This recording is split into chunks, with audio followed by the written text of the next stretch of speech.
चलो जा घुमा, तेज घुमाना। करंट तो नहीं मारे नहीं यार, ठीक है चल बस।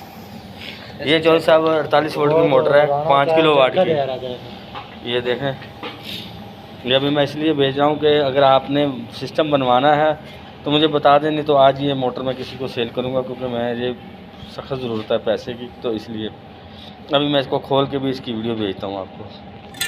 ये चौधरी साहब देख रहे हैं, ये 5 किलो वाट की मोटर है 48 वोल्ट में, 52 RPM,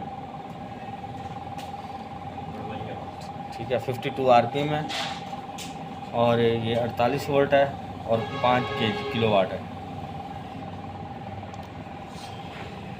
और ये इसका हमने फ्रेम बनाया था, ये इसका फ्रेम मुकम्मल किया हुआ, ठीक है।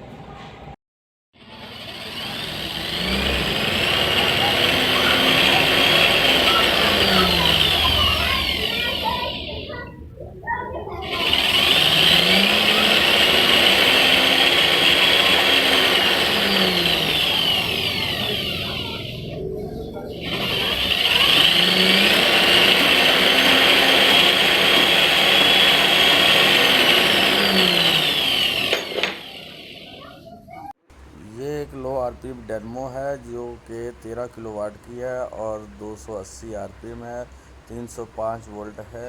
अगर कोई ख़रीदना चाहता है या कोई एक्सपेरिमेंट करना चाहता है या इसके साथ मोटर लगा के चलाना चाहता है तो मुझसे रब्ता कर सकता है। बिल्कुल ये मोटर आपको मिल सकती है मुनासिब रेट में।